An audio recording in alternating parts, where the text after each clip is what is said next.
What if history could blink, and when it opened its eyes, two names were simply gone? Not disgraced, not demoted, not quietly sidelined. Gone.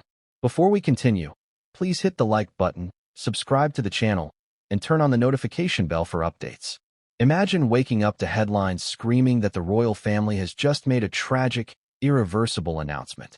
Not about titles, not about money, not about who sits where on a balcony, but about existence itself, about lineage, about whether two people who once stood at the center of the modern monarchy now no longer exist in the story the crown tells about itself.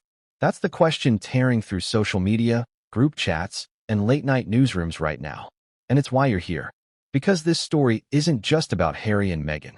It's about power, memory, control, and the terrifying idea that history is not something we inherit, but something that can be edited. Let me ask you something. Who decides who gets remembered? And who decides who gets erased? For centuries, the British monarchy has survived wars, scandals, abdications, betrayals, and revolutions not just because of crowns and castles, but because of records, archives, carefully maintained bloodlines, documents that say, this person mattered, this person belonged, this person existed.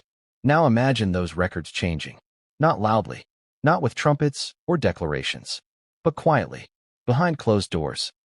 With language so cold, so clinical, it sends a chill down your spine.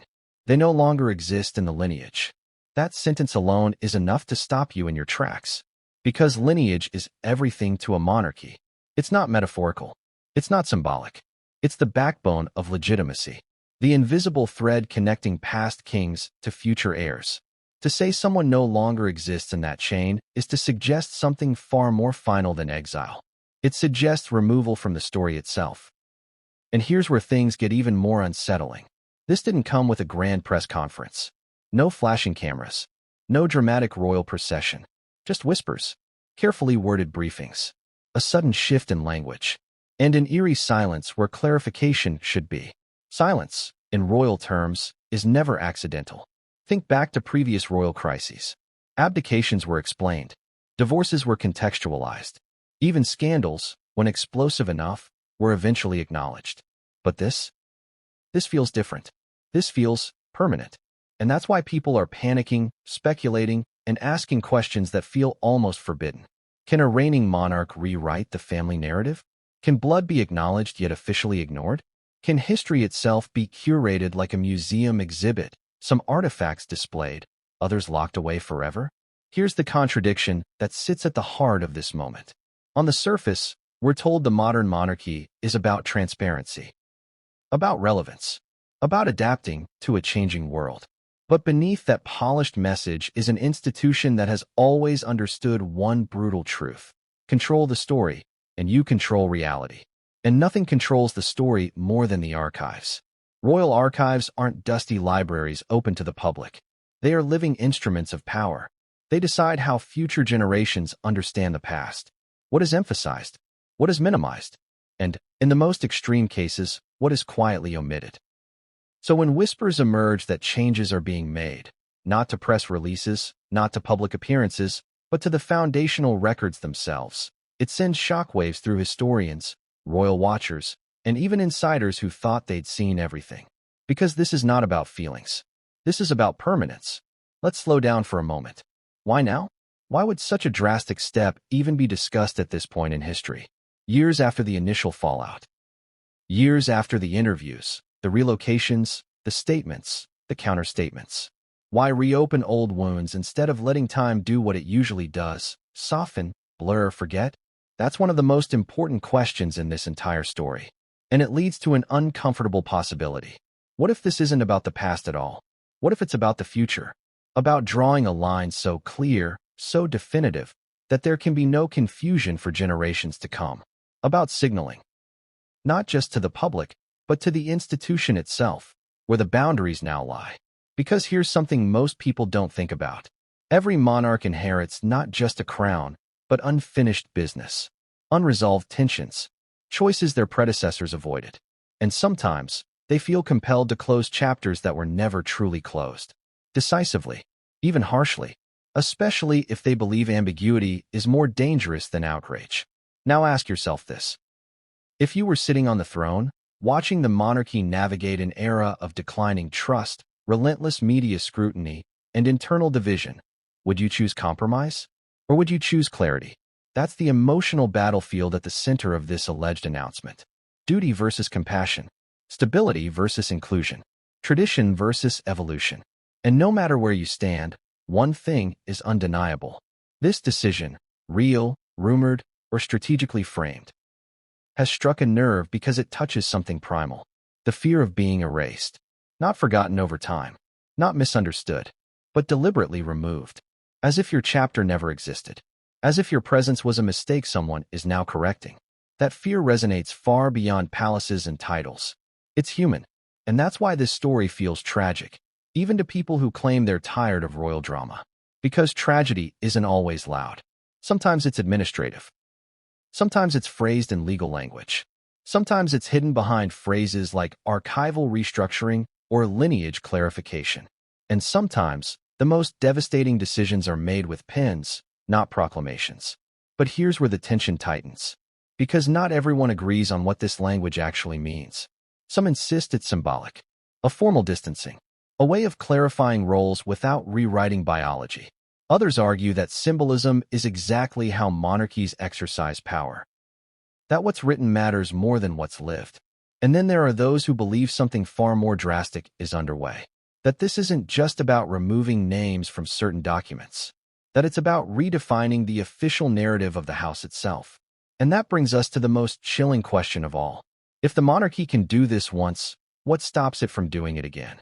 This is why historians are uneasy. Why palace sources sound cautious. Why wording matters so much. Because once you normalize the idea that lineage can be administratively adjusted, you change the rules of the game. Forever. And that's why the phrase, "they no longer exist in the lineage," is being dissected like a forensic clue. What exactly does exist mean in royal terms? Legal standing? Ceremonial recognition? Historical acknowledgement? Or something else entirely? We're about to go much deeper into that. But before we do, there's one more thing you need to understand. This story did not start with an announcement. It started with a mood, a shift, a series of subtle changes that most people missed at the time. Language tweaks, omitted references, small absences that didn't seem significant until they were viewed together, like puzzle pieces suddenly snapping into place. And when one insider reportedly saw the final wording, language that had been revised, reconsidered, and softened multiple times, they allegedly said something that sent a shiver through everyone in the room. This can never be undone. And that's where the Real story begins. Because to understand how something so final could even be considered, we have to go back, not to the press, not to the interviews, but to the quiet moments inside the palace when the idea was first whispered. And what happened next would change everything. Was it really just another quiet night inside the palace? Or was history already being rewritten? That's the question people keep asking now, after the whispers started leaking out. Because according to multiple accounts, the night this decision took shape didn't feel dramatic at first. There were no raised voices echoing through gilded halls. No slammed doors. No emergency motorcades racing through London. It was quieter than that. Too quiet. The kind of quiet that makes people lower their voices without realizing why. The kind of silence that settles when everyone in the room understands something serious is happening, but no one wants to be the first to say it out loud. Picture it for a moment. Late evening. The palace lights dimmed in wings most people never see. Corridors that tourists will never walk through. Offices where history is handled like fragile glass, passed carefully from one set of hands to another. This wasn't a public moment. This was an internal one. And that's what makes it unsettling. Because monumental decisions don't always announce themselves. Sometimes they arrive disguised as routine, as paperwork, as clarifications, as administrative language that sounds harmless until you read it twice, and then a third time. Let me ask you something. Have you ever been in a room where you could feel the tension before anyone spoke? That's what insiders describe about that night. Not panic, not chaos. Wait. The weight of knowing that whatever was decided in that room wouldn't just affect headlines tomorrow, but textbooks decades from now. Here's the part most people don't realize. Royal power doesn't operate like political power. It doesn't rely on speeches or votes. It relies on continuity.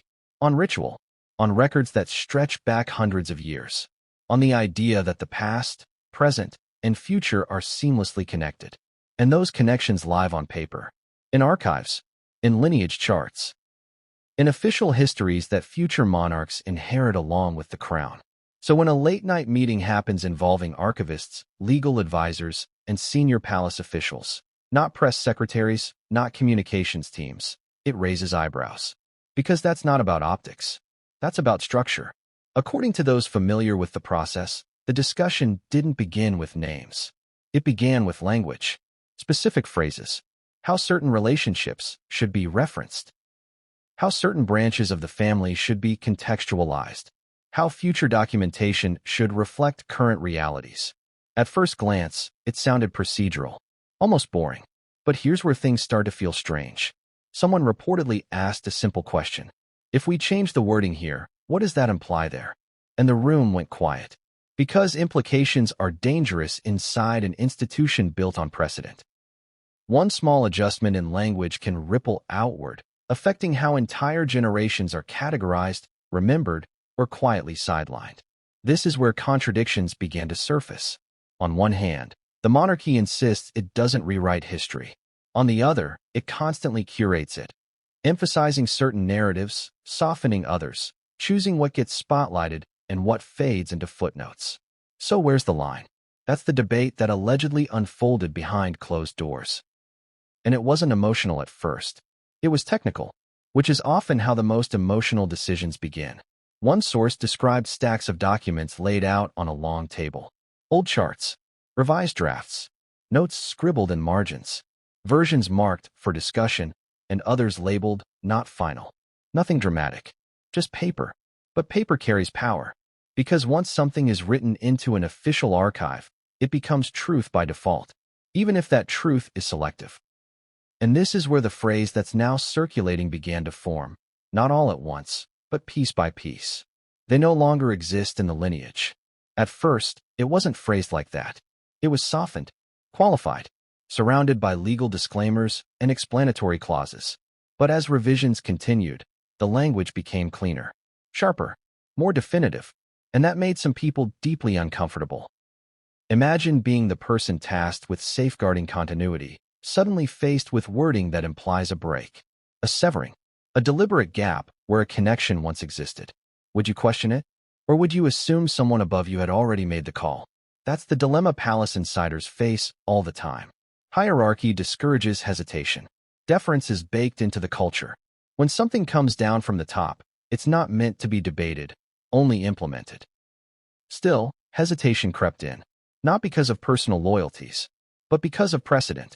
There's a reason monarchies rarely use absolute language. They prefer ambiguity, flexibility, the ability to reinterpret rather than erase. So why choose finality now? That's the question echoing through royal circles. Some believe it was about clarity, ending speculation once and for all, drawing a boundary so firm that no future confusion could reopen old wounds. Others think it was about control, about reclaiming narrative authority after years of feeling reactive instead of proactive.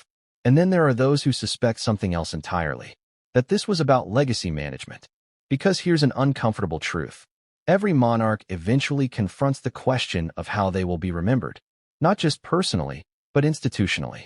What chapters define their reign? What crises they resolved? What lines they drew? And sometimes, resolving a crisis means making a decision no one wants to make, but everyone feels coming. Let's talk about timing. Why late at night? Why not during regular hours, when processes are transparent and staff rotations are broader? Because late-night decisions limit witnesses. They reduce leaks. They create plausible deniability. If something sparks controversy later, it can be framed as procedural housekeeping rather than a dramatic intervention. And yet, despite those precautions, something still slipped. Not a document, not a memo, a feeling. Multiple insiders described the same sensation afterward, unease. The sense that something irreversible had just crossed from discussion into motion. That's when subtle behaviors started changing. Certain references stopped appearing in briefings. Certain names were no longer mentioned in historical context. Certain family charts distributed internally looked different. At first, People assumed it was temporary, a holding pattern, a pause while wording was finalized. But days passed, then weeks, and nothing reverted, which leads to an important point. Royal silence isn't neutral. When the palace wants to clarify something, it does. When it wants to deny something, it does, sometimes forcefully. When it says nothing at all, it usually means the internal decision has already been made. Let me ask you this. If this were purely symbolic, wouldn't there be reassurance?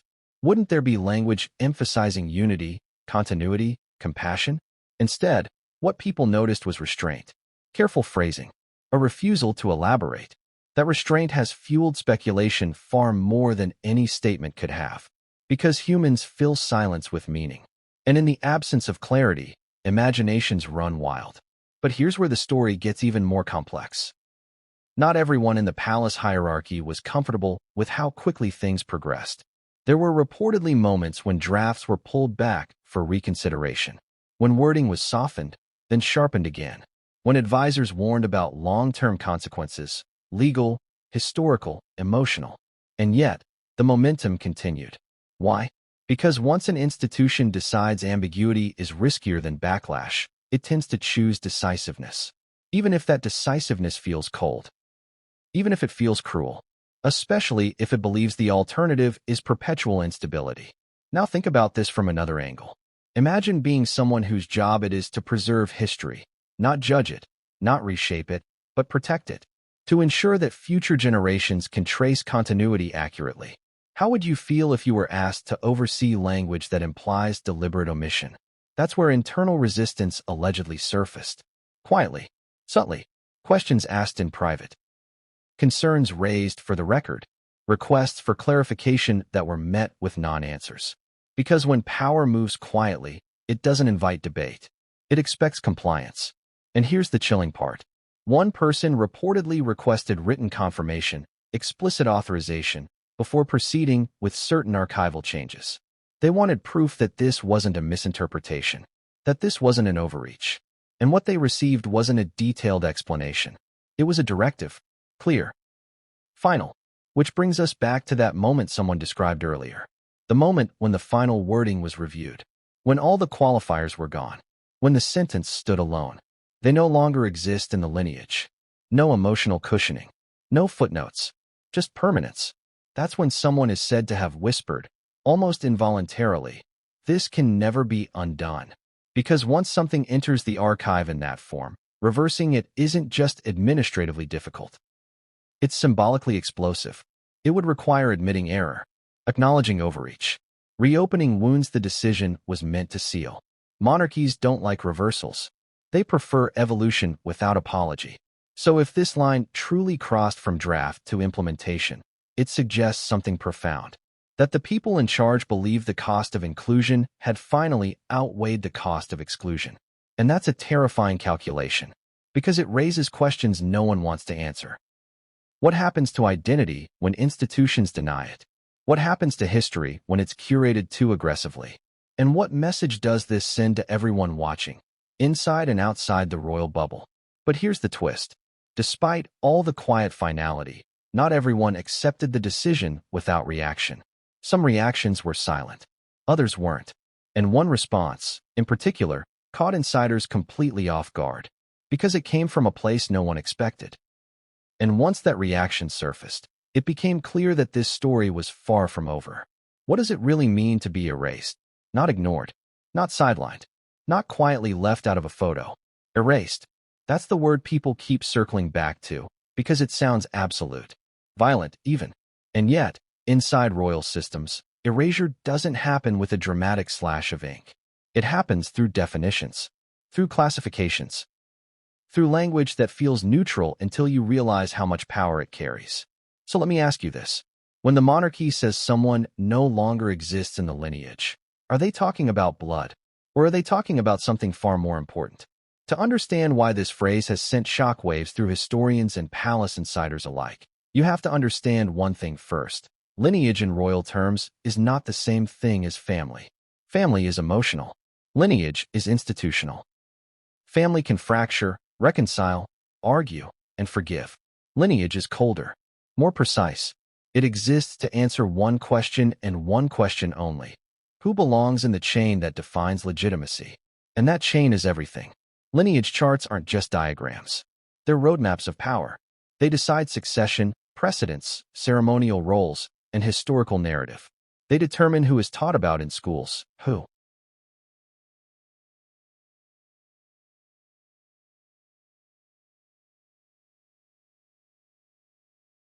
Royal lineage is not a family tree you draw for a school project. It's an officially sanctioned narrative, a version of ancestry that the institution endorses, publishes, and protects. And that means it can be curated. Selectively, carefully, dangerously. Think about it like this. If history is a book, the monarchy controls the edition that gets reprinted.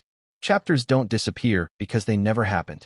They disappear because someone decided future readers shouldn't dwell on them.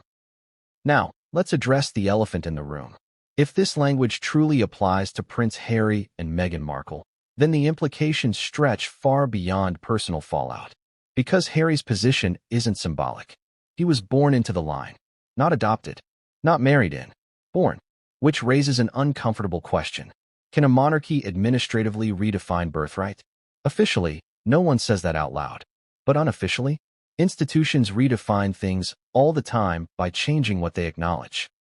This is where the phrase becomes so slippery. No longer exists in the lineage doesn't mean the past is denied. It means the future is edited.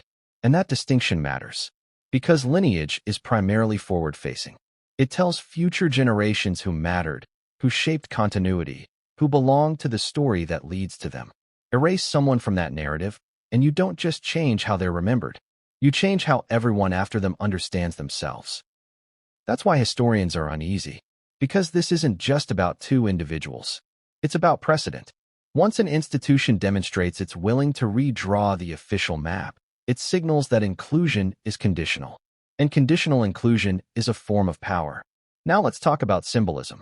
Some defenders of the move argue that this is symbolic language, that it's meant to clarify roles, not rewrite history, that it's being overinterpreted by people hungry for drama. But here's the problem with that argument. Monarchies operate almost entirely on symbolism. They don't command armies the way they used to. They don't pass laws unilaterally. Their authority comes from ritual, continuity, and perception. So when they choose symbolic language, it's never accidental. Words are their currency, and this particular choice of words is unusually severe. Ask yourself this. If the intention were simply to clarify that Harry and Meghan are no longer active participants in royal life, why not say that? Why invoke lineage at all? Why touch the one concept that has historically been treated as untouchable? That's where speculation turns darker. Because lineage has always been the last line of defense. The one thing that even estranged royals retained. Cross that line, and you're no longer managing optics. You're redefining identity. And that brings us to another uncomfortable layer. Children. Because lineage doesn't end with one generation. It echoes forward.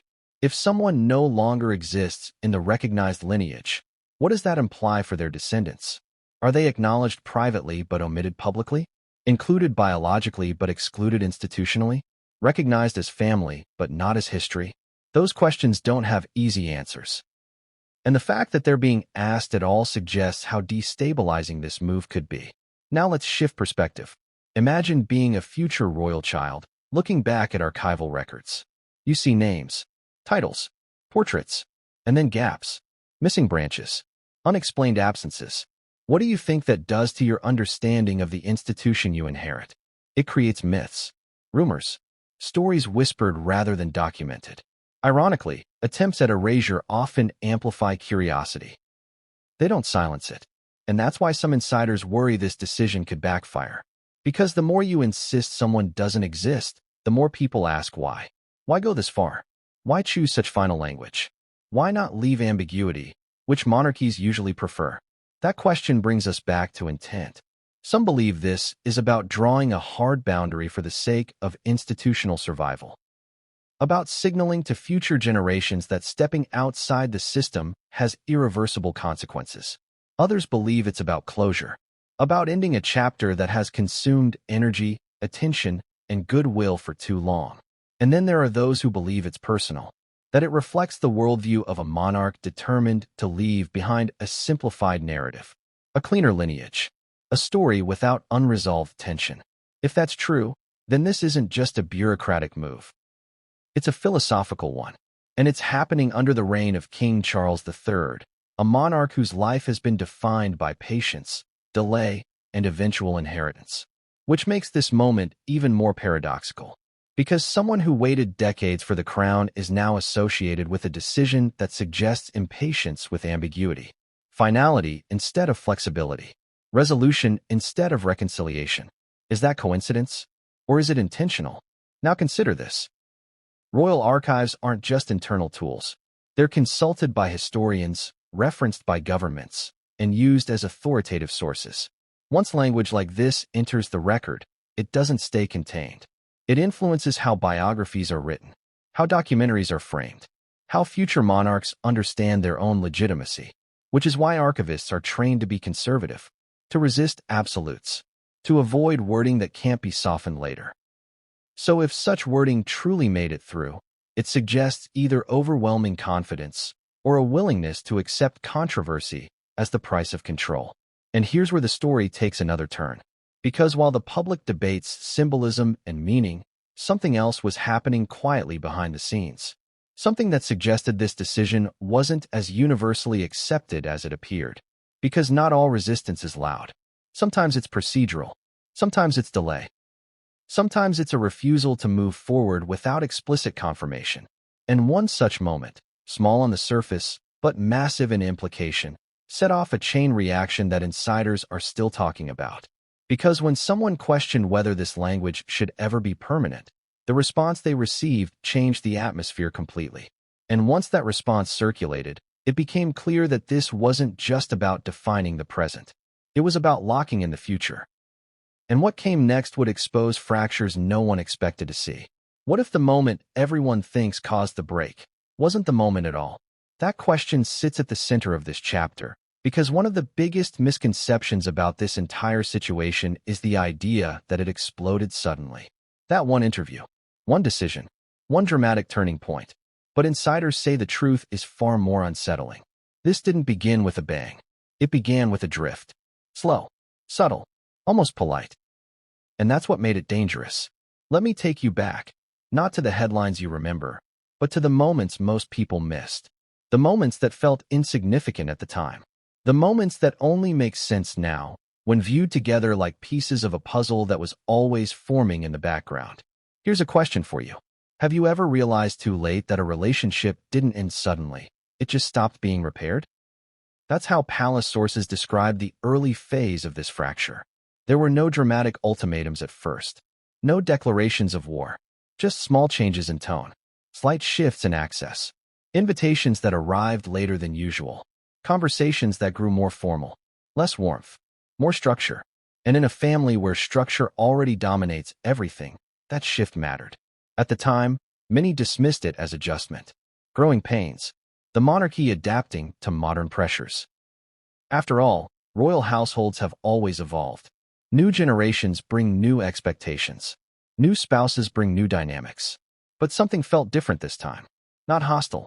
Controlled. And control is the monarchy's native language. The earliest signs appeared in how narratives were framed internally.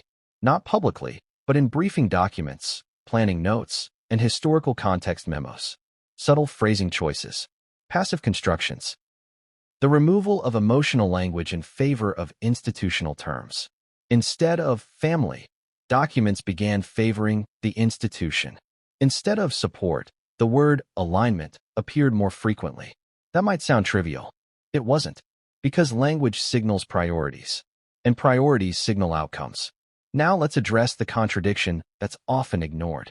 At the same time the monarchy was publicly emphasizing unity, internally, it was becoming more segmented.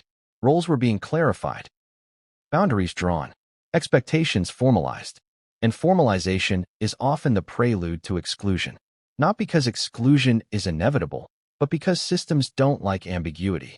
Ambiguity invites negotiation. Negotiation invites friction. And friction threatens stability. That's why monarchies historically prefer clean lines, even when those lines feel cruel. But here's where things get complicated. The individuals involved weren't outsiders. They weren't distant relatives. One was born into the core of the institution. The other married into it with global attention and expectation, which meant the system couldn't simply ignore them. It had to reframe them. And reframing is where the long road toward erasure began. Insiders describe a period where every interaction became documented. Not maliciously, but methodically. Meetings summarized. Conversations contextualized. Decisions logged with rationale. That's not how families operate. That's how organizations protect themselves. And that shift, family to organization, changed everything. Because once something is logged, it can be referenced. Once it's referenced, it can be interpreted. And once it's interpreted, it can be used. Now consider this. Every institution has breaking points it tries desperately to avoid reaching. For the monarchy, one of those points is public contradiction. When internal disagreements spill into external narratives, the illusion of continuity fractures. And once that illusion cracks, authority weakens. So when differences emerged, not just about roles, but about values, messaging, and purpose, the institution faced a choice. Absorb the tension and evolve slowly. Or contain it. Containment doesn't always look like punishment. Sometimes it looks like distance. And distance, over time, becomes detachment. Detachment becomes othering. Othering becomes justification. This is how institutional logic works. Not emotionally, procedurally. And that's why the long road matters. Because by the time the idea of archival redefinition was even whispered, the emotional separation had already been normalized. The decision didn't feel abrupt to those inside. It felt overdue. That's an uncomfortable truth. Many insiders reportedly felt the relationship had already functionally ended long before anyone admitted it. Public gestures of unity masked private resignation. And resignation is dangerous because it removes urgency. When people stop believing reconciliation is possible, they stop trying to protect the bridge. They start preparing for life without it. Now let's talk about escalation. Because drift alone doesn't lead to erasure. Something has to harden. That hardening came through a series of moments that, individually, seemed survivable. Collectively, they changed the calculus. Moments where messaging diverged. Moments where expectations weren't just unmet, but challenged. Moments where trust, already fragile, was strained further by competing narratives. And here's where irony enters the picture. The monarchy thrives on controlled storytelling, on carefully curated narratives that move slowly and predictably. When alternative narratives gained traction, it wasn't just embarrassing. It was destabilizing. Because it suggested the institution no longer controlled its own image. And institutions will do almost anything to reclaim control, including redefining who belongs. At this point, some people might say, but hasn't the monarchy always weathered controversy? Yes, but there's a difference between scandal and schism. Scandals pass. Schisms linger. Schisms create parallel truths. And parallel truths are poison to institutions built on singular narratives. That's why the long road wasn't paved with anger. It was paved with frustration, with exhaustion, with the slow realization that compromise wasn't restoring harmony. It was prolonging uncertainty. And uncertainty is the enemy of continuity. Now consider the generational aspect. Older courtiers reportedly viewed the situation through the lens of precedent. They remembered previous crises.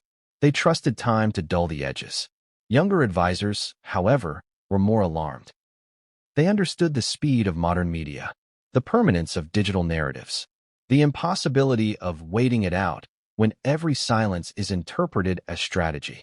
That generational divide influenced how risks were assessed. Some saw patience as wisdom. Others saw it as weakness.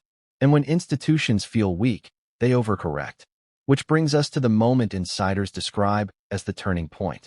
Not a public event, a private reassessment. A meeting where someone asked not how to fix the relationship, but how to manage its consequences. That's a subtle but critical shift. Because once the question becomes, how do we manage this long term? Instead of how do we resolve this, the outcome is already tilting toward finality. Management implies permanence. Resolution implies hope. Guess which one won? From there, the path narrowed quickly.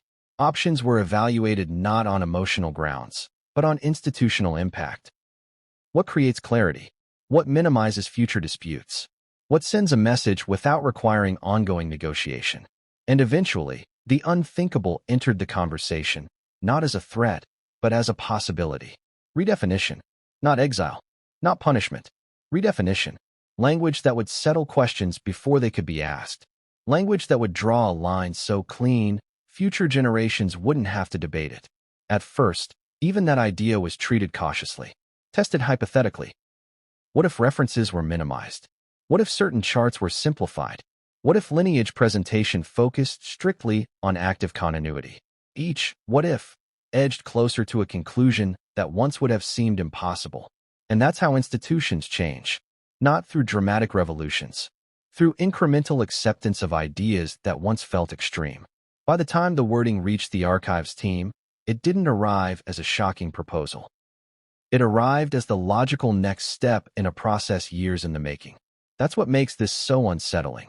Because if erasure was the endpoint, the journey toward it was paved quietly, rationally, almost politely. And that means this wasn't about a single clash. It was about accumulated incompatibility, a slow realization that coexistence, as previously defined, was no longer sustainable. But here's the part no one expected. Just when it seemed like the institution had settled on its path, something happened that complicated everything. A reaction, not from the public, not from the press, from within, from someone whose response carried more weight than anyone anticipated. And once that reaction surfaced, it became clear that the long road to this moment had one more twist left. Because the story wasn't just about how the decision came to be. It was about who was willing to accept it, and who wasn't. Was this really a personal decision, or the loneliest duty of the crown? That's the question that haunts this chapter, because once the internal reaction surfaced, the one that unsettled everyone, the focus shifted sharply to a single figure. Not the advisors, not the archivists, not the committees or councils that could absorb blame. The crown itself, and more specifically, the man wearing it. Because for all the talk of institutions and systems, monarchies still revolve around one uncomfortable truth. In the end, responsibility concentrates at the top. Let me ask you something. How heavy do you think a crown feels when every choice you make will outlive you? For King Charles III, that question isn't abstract. It's the defining tension of his reign. A reign that arrived late, after decades of waiting, observing, compromising, and holding back. And now, suddenly, it's associated with finality. That's the contradiction people inside the palace can't stop talking about. Because if there's one thing Charles has always been known for, it's patience, long views, gradualism, a preference for evolution over rupture.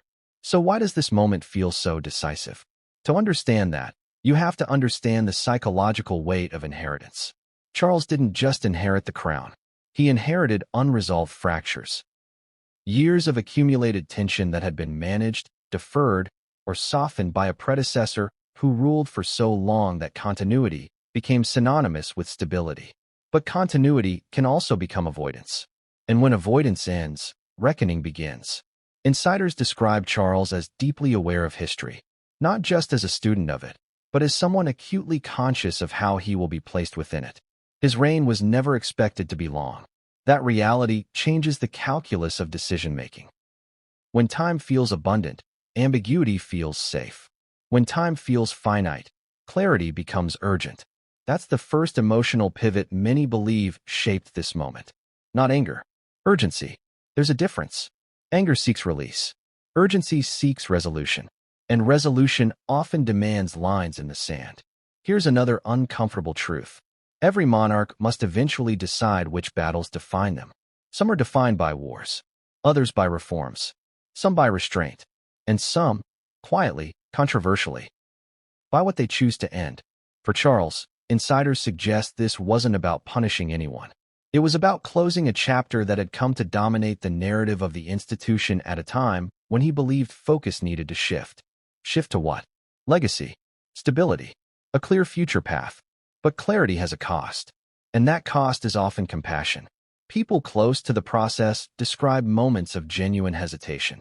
Drafts sent back, language softened, suggestions made to preserve flexibility. At least initially. But there was also a growing frustration. Not emotional frustration, structural frustration. the sense that every attempt at accommodation generated new questions instead of answers, that every compromise invited reinterpretation, that ambiguity was being weaponized by circumstance rather than resolved by time. And here's where the emotional stakes rise.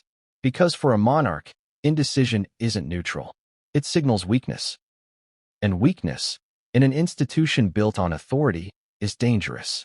So Charles faced a dilemma no amount of preparation could make easier. Maintain flexibility and accept ongoing instability. Or impose clarity and accept backlash. That's not a moral choice. It's a strategic one, and strategy rarely feels kind. Now, let's talk about the phrase that reportedly caused the most internal unease. They no longer exist in the lineage. That wording didn't emerge fully formed from Charles's pen. It evolved. It was refined. It passed through layers of review, which means, at some point, it was approved. And approval, in this system. Now let's connect this back to the reaction that caught everyone off guard. Because while many expected internal resistance from archivists or advisors, the response that caused the most anxiety came from a different direction. A reaction that forced Charles's inner circle to confront a possibility they hadn't fully considered. That the decision might not settle the story. That instead of closure, it could trigger a deeper fracture. And that fracture didn't come from the public. It came from within the family itself. A response so unexpected, it shifted the conversation overnight. And once that reaction became known, it raised a terrifying possibility that in trying to simplify the future, the monarchy may have complicated it beyond repair. Because what came next wasn't about archives or language anymore. It was about loyalty. And once loyalty is questioned inside a royal family, the ground beneath the crown begins to move. What happens when the fracture doesn't come from the outside, but from the inside? That's the question that sent a ripple through the palace once the reaction surfaced. Not a leak, not a headline, not a public rebuke. A private response.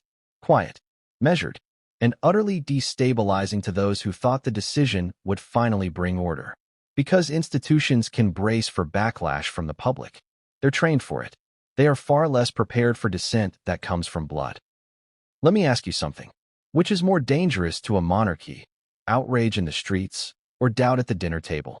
According to people close to the situation, it was the latter that caused the most anxiety. The reaction didn't arrive as a confrontation. There was no shouting match, no dramatic walkout. It arrived as a question, a carefully phrased inquiry that landed with the weight of an accusation. Not "why did you do this?" but "what does this make us now?" That distinction matters. Because the first question can be answered with strategy. The second forces reflection. And reflection is uncomfortable when certainty has already been chosen. The response came from a direction few expected. Not from staff. Not from historians.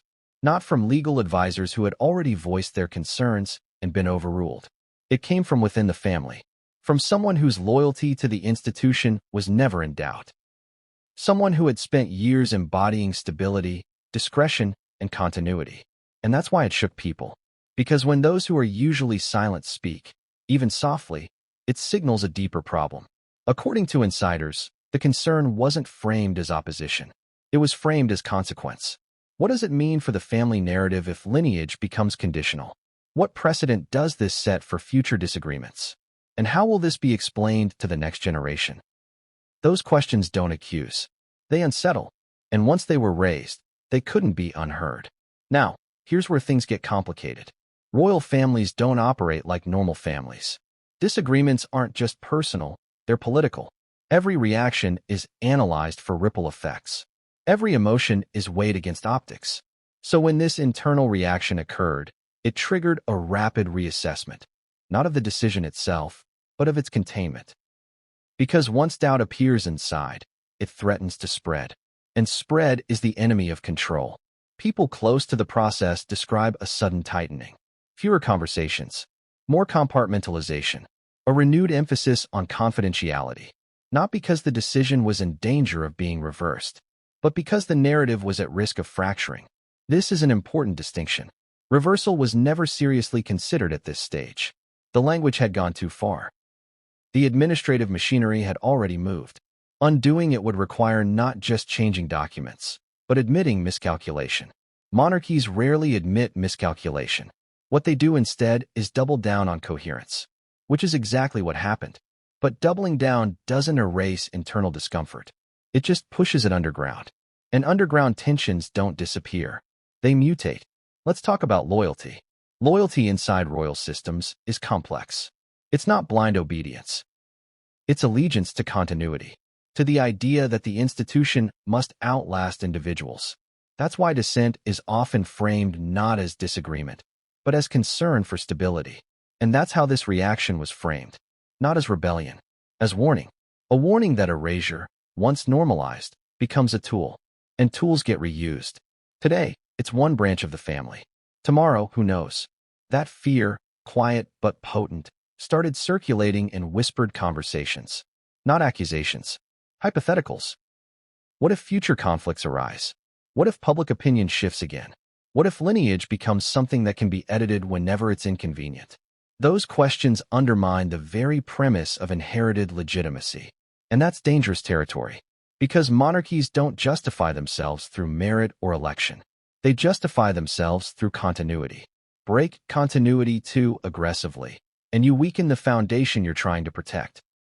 This is where the internal reaction took on greater significance. It wasn't about sympathy for any one individual. It was about institutional integrity, and that's what made it impossible to dismiss. People began revisiting assumptions. Was this decision truly about closure? Or was it about control masquerading as clarity?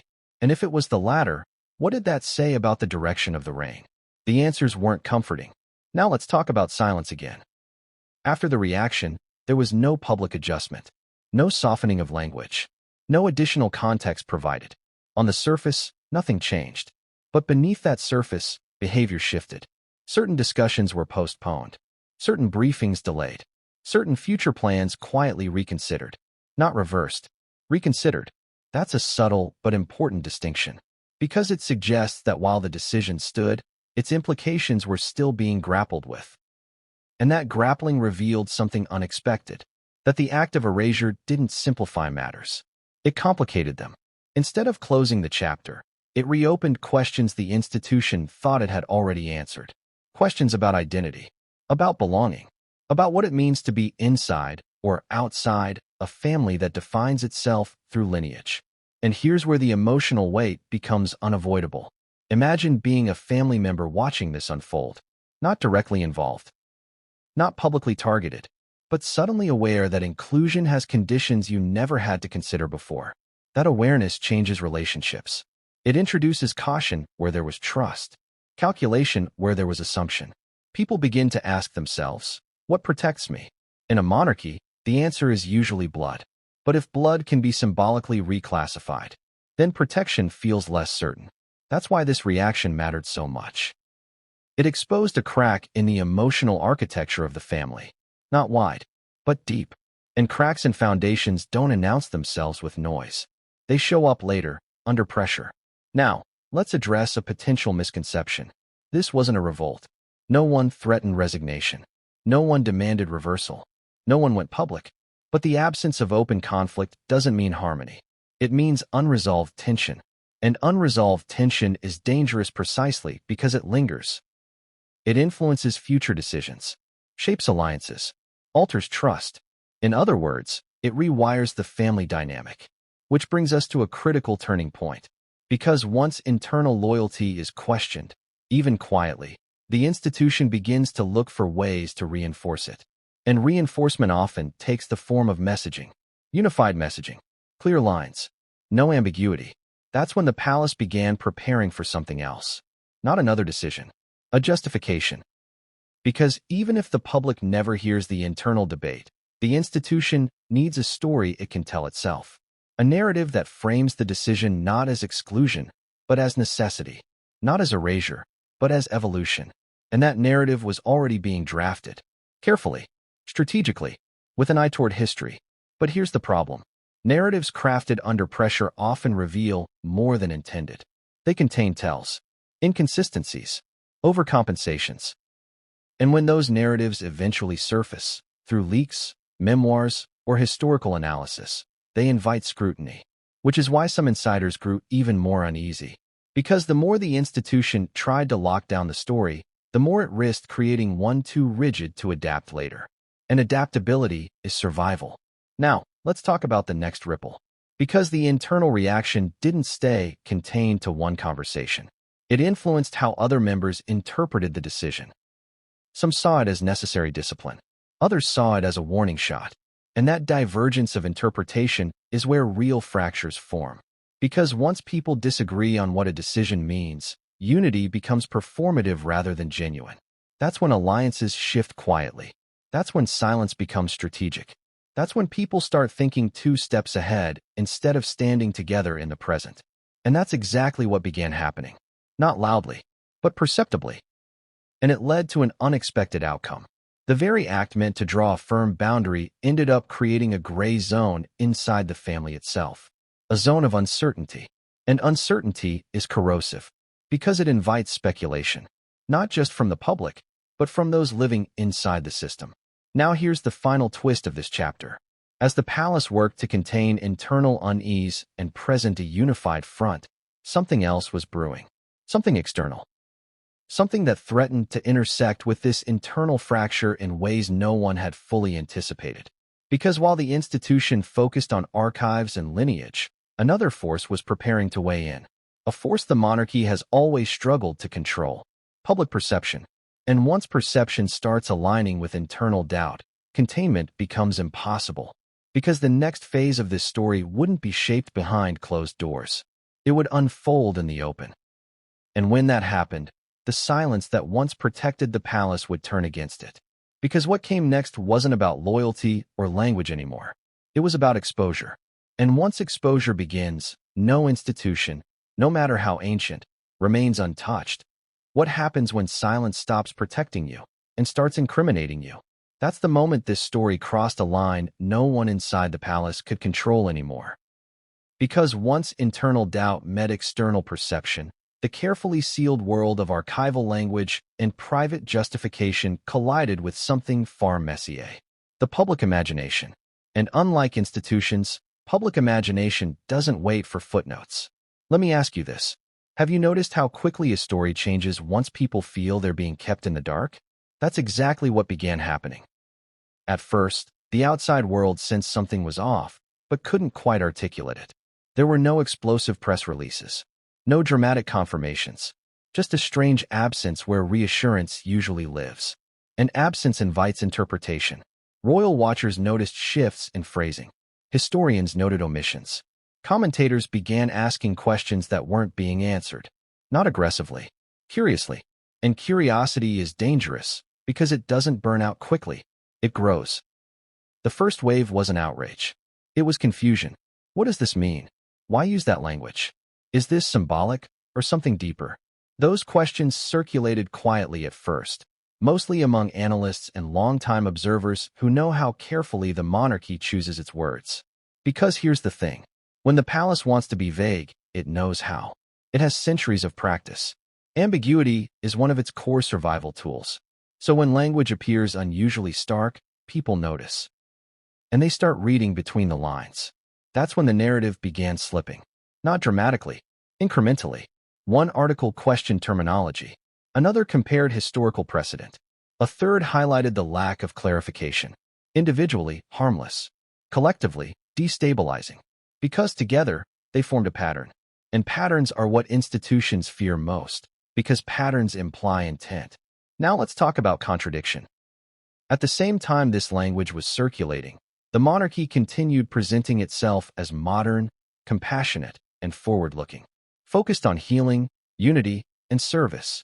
Those messages weren't false, but they didn't align with the undertone of finality people were detecting. And when messaging doesn't align with perceived action, trust erodes.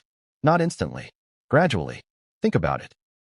If you're told an institution values inclusion, but then you see it invoking erasure, your brain struggles to reconcile the two. So you start looking for explanations. And if none are offered, you create your own. That's human nature. This is where social discourse began filling the vacuum. Online conversations shifted from what happened to why won't they explain? Because silence can feel respectful in the short term, but dismissive over time. And the longer it lasts, the more people assume there's something being hidden. Now here's the twist no one inside expected. Public sympathy didn't break cleanly along familiar lines. This wasn't a simple divide of supporters versus critics. Instead, something subtler happened.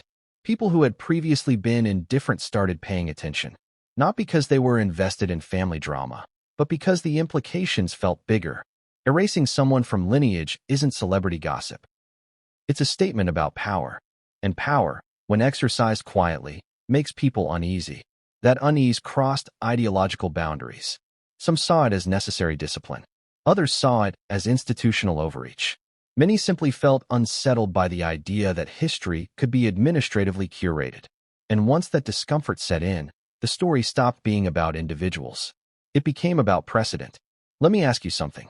If an institution can decide who exists in its official story, what stops it from deciding who matters elsewhere? That's the kind of question that doesn't stay contained to royal commentary. It bleeds into broader conversations about authority, accountability, and narrative control, which is exactly what happened. Suddenly, this wasn't just a royal issue. It was a cultural one. Now consider the timing again. This conversation emerged at a moment when trust in institutions, globally, was already fragile.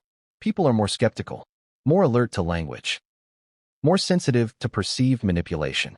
So what might have been quietly absorbed decades ago now triggered scrutiny. That's not bad luck. That's context. And context changes everything. Inside the palace, awareness of this shift arrived late. Not because no one was watching public response, but because they underestimated its direction. They expected backlash from predictable quarters. They didn't expect discomfort from unexpected ones. That's when internal concern spiked again. Not about the decision itself, about its reception. Because while institutions can withstand criticism, they struggle with erosion of legitimacy. And legitimacy doesn't collapse overnight. It thins, like ice. Now let's talk about messaging strategy. At this stage, there were three options: clarify fully and risk inflaming debate, partially explain and risk misinterpretation, say nothing and hope attention fades. The last option was chosen. Again, but repetition changes meaning. The first silence felt deliberate. The second felt cautious. The third felt evasive. And evasion invites escalation.